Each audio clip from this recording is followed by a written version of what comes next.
Salut à tous et merci de nous rejoindre sur Trafic Sport, votre plateforme d'information sportive nationale et internationale. Aujourd'hui, nous parlerons de football avec Pierre-Emerick Aubameyang qui figure dans le top 8 des footballeurs africains du XXIe siècle. Du basketball avec la préparation d'Espoir Basketball Club en lice pour sa première participation au tour préliminaire de l'Africa Champions Club prévu du 11 au 17 octobre à Yaoundé au Cameroun. On parlera aussi du tennis avec Roger Federer, le champion suisse qui a mis un terme à sa carrière tennistique. Allez, on y va.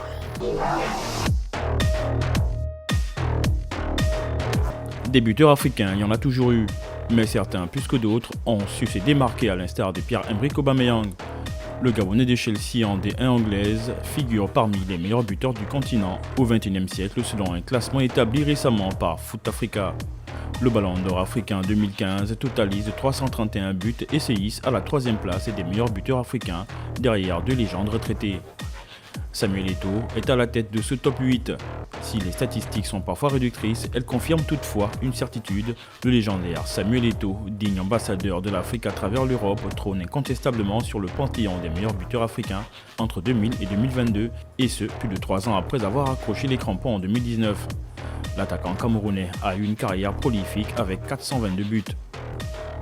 Sur la deuxième marche du podium, on retrouve un certain Didier Drogba, très souvent mis en concurrence avec Samuel Eto'o. L'Ivoirien, lui aussi retraité, a cependant été moins prolifique que le Camerounais avec 363 buts inscrits.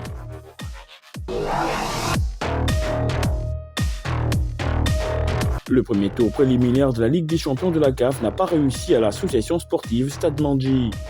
Après s'être neutralisé de but partout à domicile, les stadistes devaient absolument venir à bout de Plateau United Football Club du Nigeria sur ses installations lors du match retour. Au lieu d'une victoire, c'est plutôt une défaite 1-0 que les hommes du coach Mandro vont récolter au Nigeria. Une défaite est synonyme d'élimination et de reversement à la Coupe de la CAF. Une expérience au terme de laquelle Stade Mandji peut nourrir des regrets d'avoir perdu face à un adversaire modeste et pourtant à leur portée.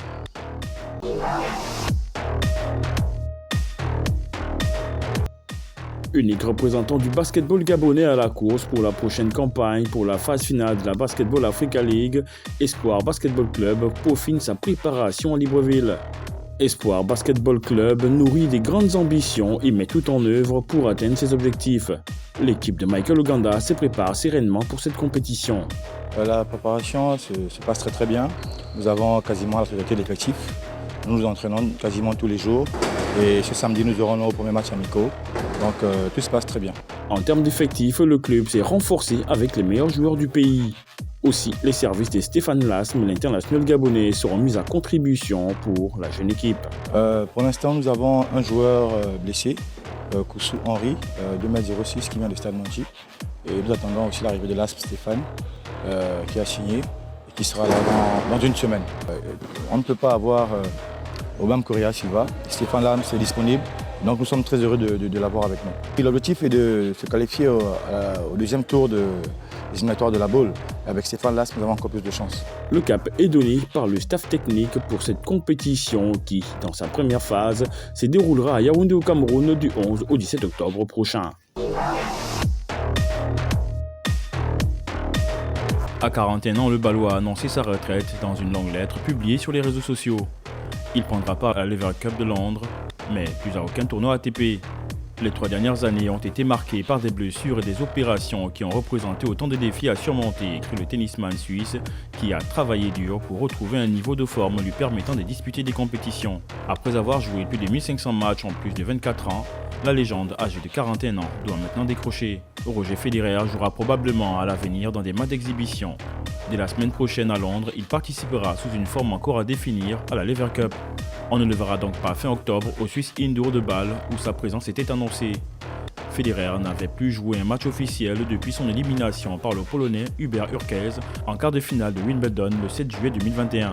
Depuis juillet dernier, il n'avait plus aucun point ATP et avait disparu des classements officiels. Merci d'avoir été des nôtres. On se dit à bientôt pour un autre numéro. Mais n'oubliez surtout pas de vous abonner, de liker et de partager. Ciao ciao.